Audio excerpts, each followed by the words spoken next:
Hi, my name is Lisa, and I'm 42 years old. I've been living in this city for almost a decade now. 5 years ago, I rented a small apartment in an old building downtown. It wasn't perfect, but it was affordable and close to my job. Like most people, I've had my ups and downs, but I never thought I'd be fighting to keep the heat on in my own home. Last winter was the coldest one I've ever experienced here. The kind of winter that sneaks up on you, freezing your breath in the air, making you dread stepping outside. It was in the middle of that brutal cold spell that my troubles began. One evening, the heat in my apartment stopped working. At first, I thought it was just a minor glitch. Maybe the thermostat was broken or the furnace needed a reset. But as the hours passed and the temperature inside dropped dangerously low, I knew it was more serious. I called my landlord, Mr. Thompson, hoping for a quick fix. I explained how cold it was, how the temperature was dropping, and how I needed heat urgently. But his response shocked me. He said, "If you can't afford heat, maybe it's time you moved out." I was stunned. In the middle of a freezing winter, instead of helping me, he basically told me to leave. I tried to reason with him. Told him it was his responsibility to maintain the building and provide heat. But he was firm and cold. I felt helpless. How could he do this? This was my home. I paid my rent on time every month. Yet he was ready to throw me out just because the heat was broken. That night, I sat wrapped in blankets, shivering. I knew I couldn't let this go. The next day, I started making calls. First, I talked to a lawyer to understand my rights as a tenant. The lawyer told me landlords are legally obligated to provide heat, especially during winter months. If they fail to do so, tenants have the right to take action. Encouraged, I didn't stop there. I reached out to a realtor to see if the building was for sale, just on a whim, not expecting much. To my surprise, the building was indeed listed. Then I met with a bank to discuss financing options, figuring out if I could buy the building myself. I was determined to take control of the situation, to stop being at the mercy of a landlord who didn't care about the people living in his building. In just 30 days, after a whirlwind of paperwork, phone calls and negotiations, I bought the building. The same building where Mr. Thompson refused to fix my heat. When I served him the notice to vacate, he was sweating, probably realizing that the tables had turned. That's how this story begins. From being a tenant freezing in my own home to becoming the owner of the building, and kicking out the landlord who didn't care. And this is only the start. There's so much more that happened after that. The challenges, the surprises, and how I made sure no one else in my building ever had to go through what I did. After serving Mr. Thompson the notice, I remember feeling a mix of relief and anxiety. Relief because finally, I was standing up for myself. And anxiety because I had no idea what owning an entire building really meant. I was just a tenant who had gotten fed up, but now I was a landlord. The responsibility was huge. I wanted to make sure the people living in my building didn't have to suffer like I did. I started walking through the halls, meeting the other tenants. Some were older folks, some were young families, and others were students.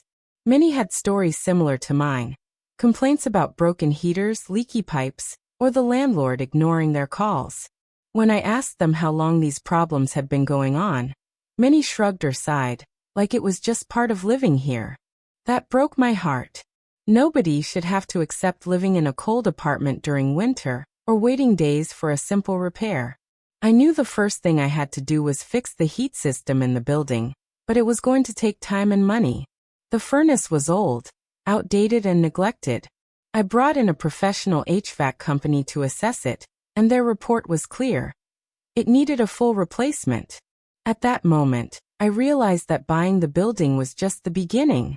I had to step up and take care of it properly. I made a plan to replace the furnace and upgrade insulation in the apartments to keep them warmer. I wanted to make the building safe and comfortable for everyone. But money was tight. I'd used a big chunk of my savings for the down payment on the building, and the mortgage payments were looming. I didn't have extra cash to throw at repairs right away. So I reached out to the tenants, being honest about the situation. I told them what I planned to do and promised that no one would lose their home or face rent hikes because of repairs. I wanted to build trust, something Mr. Thompson never cared about. Surprisingly, many of them were supportive. They shared their own frustrations, and I listened. Some even volunteered to help with small tasks, like painting the hallways or organizing cleanups. Together, we started making the building feel more like a community, not just a place to live. It was rewarding, but also exhausting.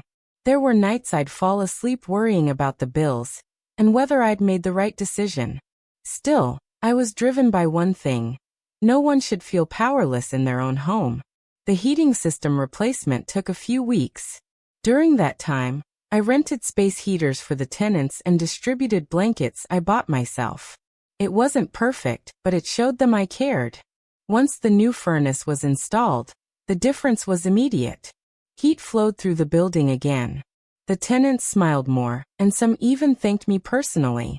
But I knew this was just the start. There were other repairs to make, rules to enforce, and challenges ahead.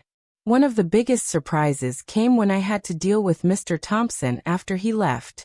He didn't take losing his landlord role lightly. There were phone calls, letters, and even a few tense face-to-face meetings. He tried to intimidate me, reminding me of his connections and hinting at legal battles. But I was prepared. I had the lawyer on my side and the law clearly on my side. That experience taught me something important. Sometimes, standing up for yourself means standing against people who think they have all the power. But when you educate yourself, get support, and act with determination, you can change the story. Owning the building changed my life. It gave me control, pride, and a purpose beyond just paying rent and surviving winter. It made me realize that sometimes, when things seem impossible, the power to change them lies in your own hands. After I bought the building and kicked Mr. Thompson out, I thought the hardest part was over. I was wrong. What I didn't expect was the backlash. Not just from him, but from some people in the neighborhood who seemed to side with him or just didn't like change. Mr. Thompson was not someone to accept defeat quietly. Almost immediately after I served him the eviction notice, he began spreading rumors. Some said I was unqualified to be a landlord. Others whispered that I had only bought the building to cause trouble. The worst part was, a few tenants who had been loyal to him started acting distant or even hostile toward me. It stung. I had hoped that by taking control, I could bring positive change. Instead, I found myself facing resistance on every side. One evening, I received an anonymous letter slipped under my door. It was threatening, warning me to back off and leave things the way they were. I felt scared but also more determined than ever. I started documenting everything. All communications with Mr. Thompson, any threats or suspicious activities. My lawyer advised me to be cautious but firm. She reminded me that ownership came with responsibility, but also with protection under the law. I also realized that to truly improve the building and the lives of the tenants, I needed allies. So I called a tenants meeting. I rented a small room nearby and invited everyone in the building. At first, the turnout was low, maybe 10 people showed up. But those 10 voices were loud and clear. They shared stories of neglect, fear, and frustration. Some had dealt with months of broken heaters, others with leaks or pests that were never addressed. I spoke honestly about my plans. To renovate the building gradually, to keep rents fair, and to ensure everyone's safety and comfort. I also promised transparency, regular meetings, open communication, and a system for reporting issues that would be taken seriously. Slowly, more tenants started joining these meetings. Word spread that I was committed to making things better, not just profiting from the building. Meanwhile, I faced practical challenges. Old buildings have a way of revealing their problems slowly but surely. The plumbing needed urgent repairs, the wiring was outdated, and the roof had leaks from years of neglect. Every fix costs money, time, and patience. At one point, I had to make a tough call. Some repairs meant temporarily displacing tenants from their apartments. I feared they'd be angry or worse, that they'd leave and I'd be stuck with empty units and no rent. But I communicated openly. I arranged temporary accommodations when necessary and offered rent reductions during the inconvenience. That approach earned me respect and trust. On the other hand, Mr. Thompson's attempts to undermine me began to fade as tenants saw the changes with their own eyes. One morning, as I was supervising the installation of new heating units, an elderly tenant, Mrs. Jenkins, came up to me with a warm smile. She said, "Thank you, Lisa. For the first time in years, I feel safe and warm in my home." That moment made all the struggles worth it. It was clear to me that being a landlord wasn't just about owning property. It was about caring for people's homes and lives. This experience taught me to stand tall when facing opposition, to lead with empathy, and to never underestimate the power of community. Owning the building had transformed me from a powerless tenant into a leader who could fight for what was right. After I bought the building and served Mr. Thompson the eviction notice, I thought the hardest part was over. I was wrong. The moment power shifted, new challenges appeared, some I never expected. Mr. Thompson wasn't the kind of man to accept defeat quietly. Almost immediately, he started spreading rumors around the neighborhood. Some said I was unqualified to be a landlord. Others whispered that I only bought the building to make his life difficult. I even overheard neighbors saying, "Why would she take on something that big? She's just a tenant after all." It hurt. I wasn't trying to be anyone's enemy. I just wanted to live in a warm, safe place and help others do the same. But instead, I faced suspicion and cold shoulders. A few tenants who'd once been friendly started avoiding me. I felt isolated.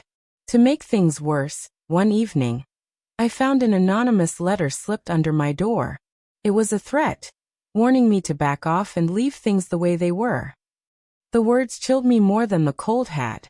But instead of scaring me away, the letter fueled my determination. I began documenting everything: phone calls, letters, encounters. I kept copies and notes, knowing I might need them. My lawyer advised me to stay calm but firm, reminding me that ownership brought both responsibility and protection under the law. Realizing I couldn't do this alone, I reached out to my tenants. I organized a tenants meeting in a nearby community center. At first, only about 10 people showed up, but those 10 had a lot to say. They shared stories of neglect, months without heat, leaking pipes, pests, and broken locks. They had suffered in silence under Mr. Thompson's watch. I listened carefully and shared my vision for the building. Renovations that wouldn't raise rents unfairly, open communication, respect, and a real commitment to fixing issues fast. I promised transparency and regular meetings. Slowly, word spread, and more tenants began to trust me. They started coming to meetings and even volunteered to help with small repairs or cleanups. Meanwhile, the building itself was revealing all its secrets. The heating system was only the start. Old plumbing was leaking, electrical wiring was unsafe, and the roof was leaking every time it rained. Every repair was expensive and stressful. There were days I wondered if I'd made a mistake. When major repairs required tenants to temporarily move out of their apartments, I feared their anger or losing their trust. But I communicated honestly and offered temporary accommodations and rent discounts during their inconvenience. That approach worked. Tenants appreciated the honesty and care. One day, Mrs. Jenkins, an elderly woman who had lived there for decades, came up to me and said with tears in her eyes, "Lisa, for the first time in years, I feel safe and warm in my home." That moment reminded me why I had fought so hard. I realized being a landlord wasn't just about owning a building, it was about caring for people's homes and their lives. Meanwhile, Mr. Thompson's attempts to intimidate me lost power as tenants saw the positive changes firsthand. His influence faded, and he eventually stopped contacting me. This journey taught me invaluable lessons: standing firm in the face of opposition, leading with empathy, and the power of community. Owning the building transformed me. From a powerless tenant, I became a leader fighting not just for myself, but for everyone who called this place home. After I bought the building and served Mr. Thompson the eviction notice, I thought the hardest part was over. But the reality hit me soon enough. Owning the building meant I was no longer just a tenant. I had become a landlord, and that brought new challenges I hadn't anticipated. Mr. Thompson didn't take losing his landlord role quietly. Almost immediately, rumors began spreading around the neighborhood. Some people said I was inexperienced, that I had bitten off more than I could chew. Others whispered that I was trying to make trouble, or stir the pot. Worse, a few tenants who were loyal to him started distancing themselves from me. And I could feel a coldness from neighbors who had once been friendly. It hurt deeply. I'd hoped that taking ownership would bring relief, not create more tension. One night, I found an anonymous letter slipped under my door. It was threatening, telling me to back off and leave things the way they were. That letter shook me. I won't lie, it was frightening. But it also lit a fire inside me. I refused to be intimidated. I started keeping detailed records of every interaction, calls, letters, meetings. My lawyer advised me to remain calm but firm, reminding me that I had legal protections as a property owner. I learned quickly that knowledge and preparation were key to standing my ground. To build support, I called a tenants meeting at a nearby community center. At first, only a handful showed up, maybe 10 people, but they were determined voices. Tenants shared stories of neglect, months without heat, leaking pipes, broken windows left unrepaired, even pest infestations. Their frustration was palpable. I listened carefully and spoke honestly about my plans. Replacing the heating system, making gradual repairs, maintaining reasonable rent, and creating a transparent process for reporting and fixing issues. I promised regular meetings and open communication. Slowly, more tenants began to trust me. Word spread, and turnout improved at the meetings. Some even volunteered to help with cleaning and minor repairs, fostering a sense of community. But owning an old building came with surprises. Beyond the heating, the plumbing was corroded, electrical wiring was unsafe, and the roof leaked every time it rained. Each repair was costly and stressful. I had nights wondering if I'd made a mistake. When major repairs required tenants to temporarily move out, I worried about their anger or losing their tenancy. But I handled it openly, arranged temporary accommodations, and offered rent discounts. That honesty paid off.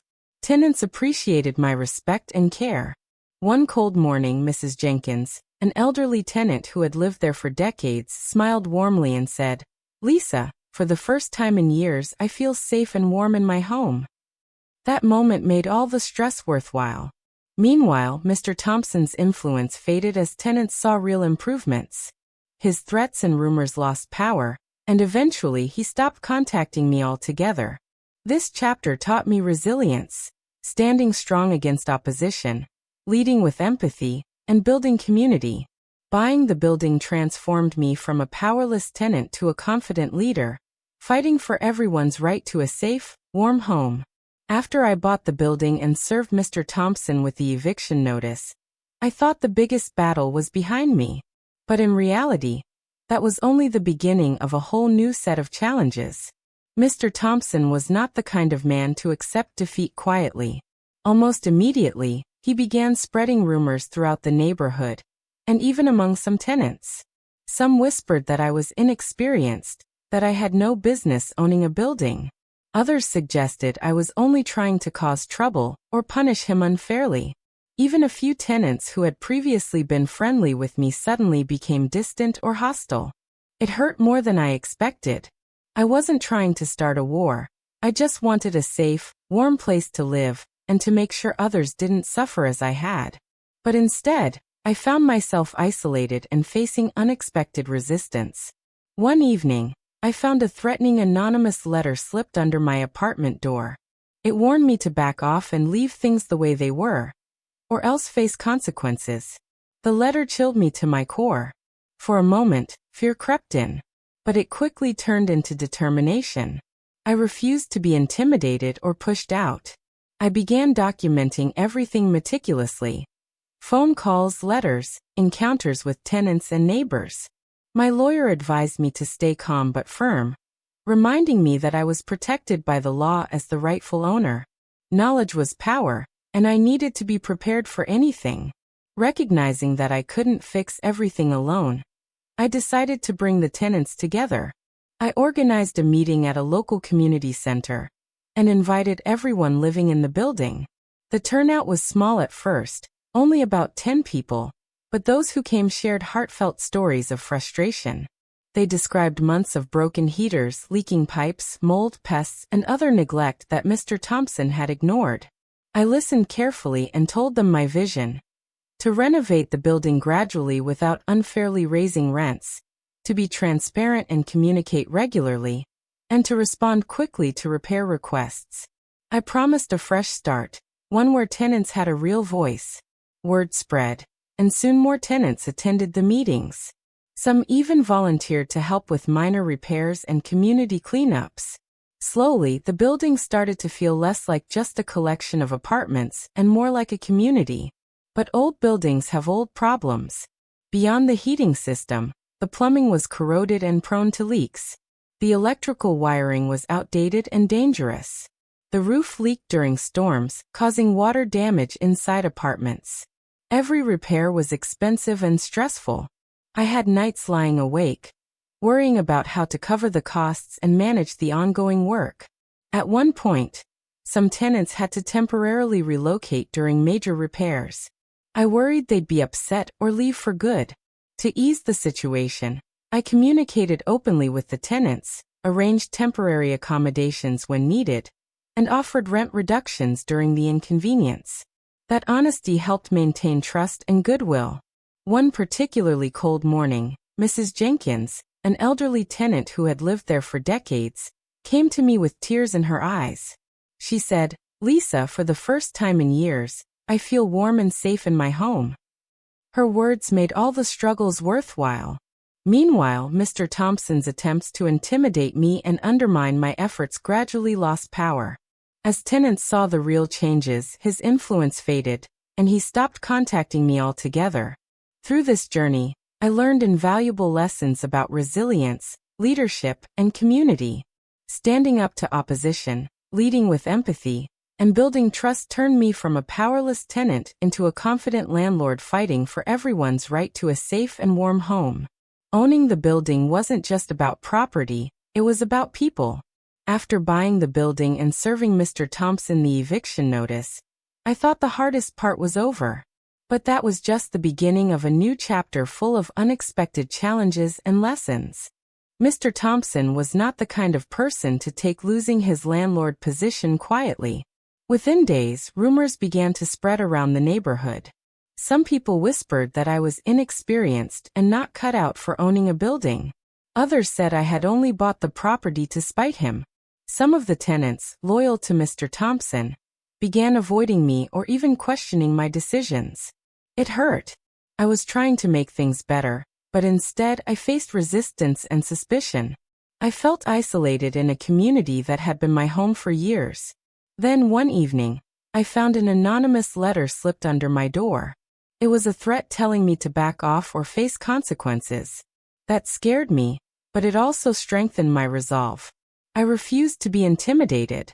I started documenting every encounter, every phone call, every letter. My lawyer told me to stay calm but vigilant, reminding me that as the building owner, I had legal rights and protections. It was important to be prepared. Knowing I couldn't do this alone, I reached out to the tenants. I organized a meeting in a nearby community hall. At first, only a handful showed up, maybe 10 people. But they shared stories of neglect. Broken heaters, leaky pipes, mold, pests, issues ignored for months or years. I listened carefully and shared my vision. I promised transparent communication, timely repairs, and a fair rent policy. Slowly, more tenants began to join the meetings, some even volunteering to help with minor repairs or cleaning. Yet the building itself was a bigger challenge. Beyond the heating, the plumbing was corroded, wiring outdated, and the roof leaked. Repairs were costly and time-consuming. I often worried if I could manage it all. When major repairs required tenants to temporarily move out, I arranged accommodations and offered rent discounts. Honesty and respect helped maintain trust. One cold morning, Mrs. Jenkins, an elderly tenant, told me tearfully, For the first time in years, I feel safe and warm in my home. That made everything worthwhile. Meanwhile, Mr. Thompson's attempts to undermine me faded as Tenant saw real improvements. Eventually, he stopped contacting me altogether. This journey taught me resilience and leadership. From powerless tenant to confident landlord, I fought for everyone's right to a safe, warm home.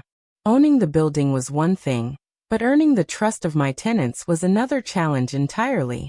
After the rough start and Mr. Thompson's attempts to discredit me, I knew that to truly make a difference, I had to create more than just repairs. I had to build a community. I began by holding regular tenants meetings, where everyone could voice their concerns openly. At first, these meetings were small and sometimes tense. People were wary, some still hurt by years of neglect and broken promises from the previous landlord. But I listened patiently, took notes, and made sure every issue was addressed as quickly as possible. I introduced a simple system. Any tenant could report problems directly to me via phone or email, and I promised to respond within 24 hours. It was a promise I intended to keep. One day, a young mother named Jasmine came to me after a meeting. She had 2 kids and was worried about the broken window in her apartment that let in cold drafts. I arranged for a repair crew to fix it the very next day. Jasmine's gratitude was touching, but more importantly, it symbolized the shift happening in the building. Slowly, people began to feel cared for, not just like tenants, but like neighbors. To strengthen that feeling, I organized a community cleanup day. I brought in some supplies, paint, cleaning tools, and snacks, and invited everyone to join. It was amazing to see neighbors working side by side, painting walls, fixing fences, and cleaning shared spaces. That day, the building didn't just look better, it felt better.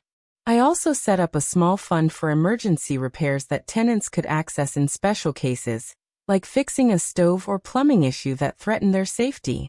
This fund was partly from my own savings, and partly from small voluntary contributions from tenants who wanted to help.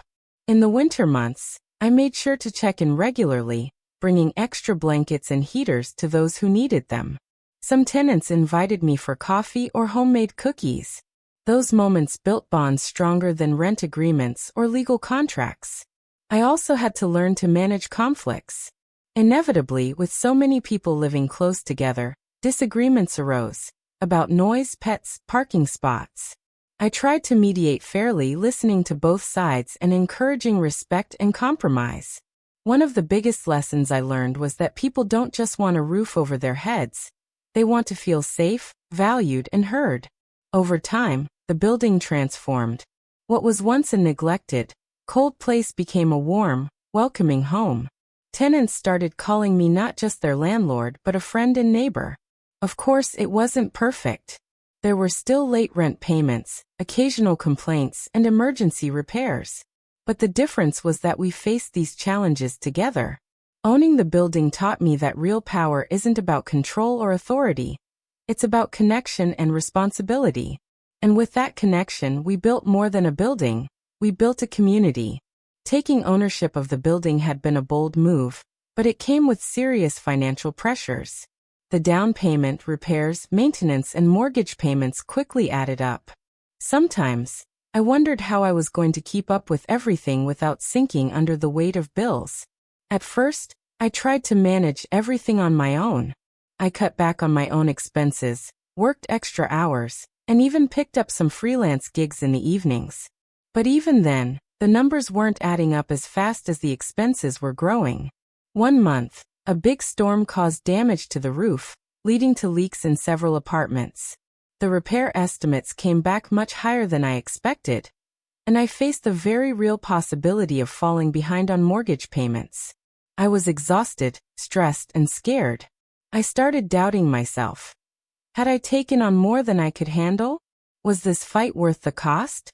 But then, I remembered why I'd bought the building in the first place. It wasn't just about me. It was about the tenants, about ensuring they had a warm, safe place to call home. That purpose gave me strength. I reached out to local community organizations that helped small landlords and tenants. They provided advice on grants, low-interest loans, and tenant assistance programs. With their help, I was able to secure some emergency funding to cover repairs without increasing rents. I also worked with tenants to set up a payment plan system. Some tenants were struggling financially, especially during winter when heating bills rose. Instead of evicting anyone, I tried to be flexible, allowing partial payments or delaying due dates when possible. These efforts built goodwill. Tenants appreciated that I was fighting alongside them, not against them. It also reinforced the sense of community we'd started building. Still, managing money was a constant challenge. I learned how to budget more carefully, prioritize repairs, and negotiate with contractors for better deals. I also made sure to keep detailed records of all expenses and income. This helped me plan ahead and prepare for unexpected costs. Through this process, I discovered a resilience in myself I hadn't known before. Owning a building wasn't just about bricks and mortar. It was about balancing finances, relationships, and responsibilities. And despite the difficulties, I knew I was making a difference. One tenant, one repair, one small victory at a time. Even after I bought the building and began improving conditions, Mr. Thompson wasn't ready to disappear quietly. His bitterness lingered, and he made several last-ditch efforts to regain control or disrupt what I was building. One of the first things he tried was to contest the sale. He claimed the paperwork was flawed and threatened legal action. It was clear he hoped to intimidate me or delay the transition. Thankfully, my lawyer had thoroughly reviewed all documents before the purchase, and everything was in order. When we filed our responses, his claims quickly fell apart. But that was only the beginning. Mr. Thompson also contacted some of the tenants directly. He tried to sow doubt, telling them I was inexperienced and that things would get worse under my management. Some tenants, understandably confused or worried, reached out to me for reassurance. I made sure to listen patiently and provide honest updates about ongoing repairs and plans for the building. I emphasized that my priority was their comfort and safety, something Mr. Thompson had neglected for years. Then came another challenge. Mr. Thompson showed up at the building unannounced several times, sometimes even trying to access common areas or individual apartments. My tenants were alarmed. It felt like harassment. I reported these incidents to the police and installed new locks on the building's entrances. I also reminded tenants not to let him in under any circumstances. Each confrontation was stressful, but it strengthened my resolve. I realized that standing up for my rights also meant protecting my tenants and creating a safe environment. I couldn't allow the past landlord's bitterness to threaten the progress we had made. Eventually, Mr. Thompson's attempts to interfere faded. Perhaps he understood that his time was truly over. Looking back, I'm grateful for those difficult moments. They taught me the importance of boundaries, legal protection, and standing firm. More importantly, they reminded me that change is never easy, especially when you challenge someone who's used to having power. But when you stand your ground with courage and preparation, you can overcome even the toughest opposition. After overcoming the challenges with Mr. Thompson, it was time to focus fully on improving the building. I wanted to prove not only to the tenants, but to myself that positive change was possible. The first major project was the renovation of the heating system, the very problem that had started this whole journey. The old furnace was replaced with a modern, energy-efficient system that kept every apartment warm and safe. The difference was immediate. For the first time in years, tenants weren't dreading winter. Next, I tackled the plumbing. The corroded pipes were replaced, fixing leaks and preventing future damage.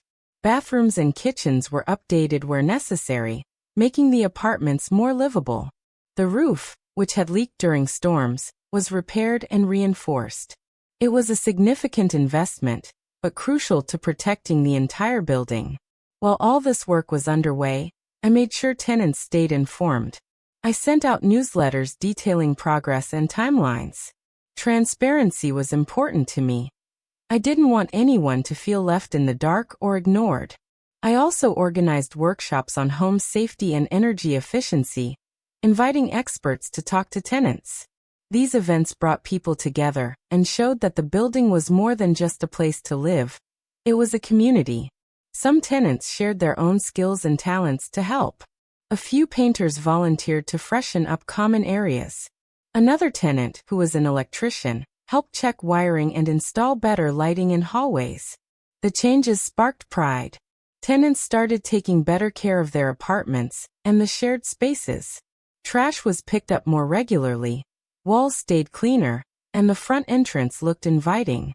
One day, as I walked through the hallways, I noticed children playing happily in the courtyard. Parents chatted on benches, sharing stories and smiles. That simple scene reminded me how far we'd come. It wasn't just a building anymore. It was a home. But renovation wasn't just about physical repairs. It was about rebuilding trust and hope.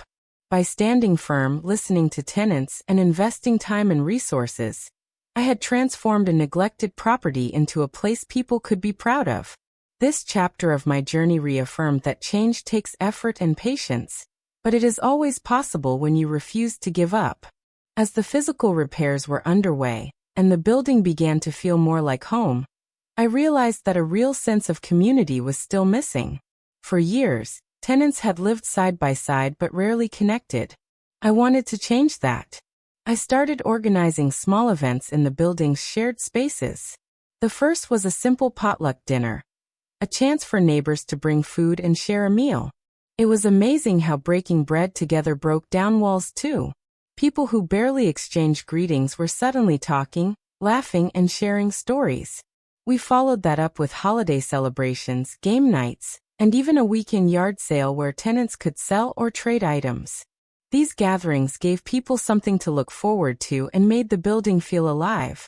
Kids who once played inside their apartments were now running and playing together in the courtyard. Parents talked while watching their children, and friendships began to form. I encouraged tenants to take ownership of their community. We set up a bulletin board for announcements and created a group chat to share news, ask for help, or plan activities. It was inspiring to see how people who had been strangers started to care for one another. When someone was sick or struggling, others stepped in with support. When repairs were needed, volunteers helped speed up the work. This sense of belonging made a huge difference. Tenants took better care of their apartments and common areas. Complaints dropped, and cooperation grew. For me, this was the most rewarding part of owning the building. Creating a home where people felt safe, respected, and connected. I learned that a building isn't just about bricks and mortar. It's about the people who live there and how they come together. Building that community took time and effort, but it changed everything. While most tenants embraced the changes and community spirit, there were a few who tested my patience and resolve. Managing a building is not just about repairs and improvements. It's about people, and sometimes people come with problems that aren't easy to solve. One tenant, Mr. Rivera, was particularly difficult. He was often late on rent and had a habit of hosting loud parties late into the night.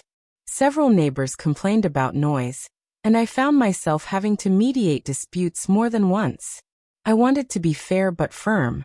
I arranged meetings with Mr. Rivera to discuss the impact of his behavior on others and offered solutions, like setting quiet hours and paying rent on time. At first he resisted, but over time, he began to respect the rules. Another challenge was dealing with tenants facing financial hardship. Some lost jobs or struggled to pay rent during tough times. I decided to be flexible, working out payment plans or temporarily reducing rent when possible. Evictions became a last resort, only after every effort to help had failed. Balancing compassion with responsibility wasn't always easy. I had to protect the interests of the building and all tenants while supporting those in need. Sometimes, the pressure was overwhelming. I spent sleepless nights worrying about making the right decisions. But each time, I reminded myself why I had taken on this role: to create a safe, fair home for everyone. Dealing with tough situations also taught me to set boundaries and communicate clearly. When someone crossed the line, I took action quickly and decisively. In the end, most tenants appreciated the fairness and care. Even Mr. Rivera eventually became a part of the community, helping organize events and looking out for his neighbors. Owning the building meant not just fixing what was broken in the structure, but also nurturing the relationships that made it a home. By the time I reached Section 10 of this journey, I had faced more challenges than I ever expected, but I had also grown stronger, wiser, and more determined. Owning the building was no longer just about proving a point to Mr. Thompson, or even about fixing broken heaters. It was about creating stability, for me, my tenants, and the community we were building together. The past few months had been a whirlwind. The renovations were mostly complete, the heating system was reliable, and the building looked healthier than it had in years. But beyond the physical improvements, the emotional and financial stability was still fragile. One of the biggest hurdles was the financial uncertainty. Even though I had worked out payment plans and sought grants, the mortgage and maintenance costs were a heavy burden. Sometimes I'd wake up in the middle of the night, heart pounding, wondering if I'd make the next payment or how I'd cover unexpected expenses. But I refused to give in to despair. I began educating myself more about property management, finances, and tenant relations. I attended workshops and networked with other small landlords who shared their advice and stories. I learned the importance of budgeting, planning for emergencies, and building reserves. At the same time, the community I had helped foster began to feel more resilient. Tenants were more engaged, organizing neighborhood watch groups, coordinating with local authorities for safety improvements, and even starting a community garden in the courtyard. One memorable moment came when a group of tenants surprised me with a thank you party. They baked cakes, decorated the lobby, and shared stories about how their lives had improved since I took over. Hearing their appreciation was deeply moving and reminded me why I had fought so hard. However, stability didn't mean everything was perfect. Emergencies still happened. A burst pipe flooded a basement unit. A heater broke down during a cold snap, and once, there was a small electrical fire that was quickly contained. Each time, I had to react swiftly, coordinating repairs, reassuring tenants, and managing costs. Through it all, I learned that being a landlord meant being ready for anything. It meant balancing empathy with firmness, planning with flexibility, and patience with action. On a personal level, owning the building changed my sense of self. I went from feeling powerless and frustrated to empowered and hopeful. I discovered strength I didn't know I had and learned that sometimes, taking control means fighting for what's right, even when it's hard. Looking back, I'm proud of how far we've come. This building is no longer just a place to live. It's a symbol of resilience, community, and the power of standing up for yourself. And this turning point, the move from struggle to stability, showed me that with determination, support, and care, real change is possible. By the time I reached this point in my journey as a building owner, I had learned more than just how to fix heaters or manage tenants. I had learned lessons about myself, about resilience, and about what it truly means to stand up and fight for what you believe in. Owning the building was never just about the physical space. It was about people, their lives, their struggles, their hopes. I learned that being a landlord meant being a leader, a listener, and sometimes even a counselor. One of the biggest lessons was patience. Change doesn't happen overnight. When I first bought the building, I wanted everything fixed immediately. Heated apartments, fresh paint, happy tenants. But I soon realized that real, lasting change takes time. Trust needs to be built slowly, especially after years of neglect and disappointment. I learned the importance of communication, keeping tenants informed, listening to their concerns, and being transparent about plans and challenges helped create a sense of partnership. When people feel heard, they're more likely to cooperate and support the changes. Financial management was another steep learning curve. I never imagined how complicated budgets, mortgages, and repairs could be. But facing those challenges head-on taught me discipline and creativity. I found ways to stretch every dollar and sought help when needed. I learned to prioritize repairs that would make the biggest difference for tenants' safety and comfort. The experience also deepened my empathy. I met tenants facing tough times, job losses, health issues, family struggles. being flexible with rent payments, offering support, and sometimes just being there to listen made a difference. I realized that a home isn't just a building, it's a sanctuary. I also discovered the power of community. Organizing meetings, events, and cleanups brought neighbors together. They began to look out for one another, creating a safer and friendlier environment. That sense of belonging changed the atmosphere completely. Of course, there were setbacks. Tenants who didn't pay rent, emergencies that drained resources, and moments when I questioned whether I could keep going. But each challenge taught me resilience and reinforced my commitment. Most importantly, I learned that standing up for yourself means believing in your own worth. When Mr. Thompson told me to move out because I couldn't afford heat, he underestimated the power of determination. By buying the building and fighting to make it better, I proved not just to him, but to myself, that I was capable of more than I'd ever imagined. This journey wasn't easy. It tested me emotionally, financially, and physically. But it made me stronger.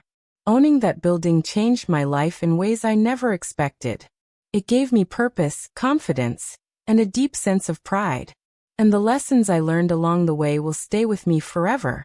By the time I reached this stage, it was clear that owning the building was much more than just a business venture. It was a test of courage, patience, and the power of community. The struggles had been real, but so had the rewards. One moment stands out vividly in my mind. A winter evening when a fierce snowstorm hit the city. Temperatures plummeted far below freezing, and power outages were widespread. Many buildings around us were left without heat, and people were forced to find shelters or brave the cold. In our building, however, the new heating system held strong. Tenants reached out to me, thanking me for making sure they were safe and warm. But the storm revealed new challenges, too. One of the older tenants, Mr. Garcia, who lived alone on the third floor, called me late one night. His heater had stopped working, and with the snow piling up outside, I knew I had to act fast.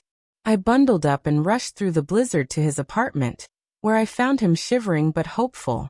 I managed to get a portable heater to him temporarily, and arranged for emergency repairs first thing in the morning. That night, I realized owning the building wasn't just about bricks or contracts. It was about being there when people needed you most. That event strengthened the bond between me and the tenants. We weren't just landlord and renters. We were a community that looked out for one another. But standing tall also meant facing new kinds of pressures. One tenant, Mrs. Patel, had been struggling with her rent payments due to medical bills. She was on the verge of eviction, and I knew I had to find a way to help without compromising the building's financial stability. After researching options, I helped her apply for a local assistance program that covered a portion of her rent. She called me one afternoon, tears in her eyes, thanking me for not giving up on her. Moments like these reminded me that compassion and leadership must go hand in hand. Yet, as we grew stronger as a community, external pressures didn't vanish. New landlords eyed the neighborhood for redevelopment, and gentrification threats loomed. I had to stay vigilant, attending city council meetings, advocating for tenants' rights, and educating myself on housing laws. Owning the building had transformed me into an advocate, not just for my tenants, but for affordable housing and fair treatment in the wider community. This chapter of my life showed me that courage is more than standing firm in the face of opposition. It's about lifting others up, creating safe spaces, and fighting for justice in every small way. Looking back, I see that the building was a classroom, teaching me lessons in empathy, strength, and the true meaning of home. And as I stand tall today, I know that no storm, no threat, and no obstacle can shake the foundation we've built together.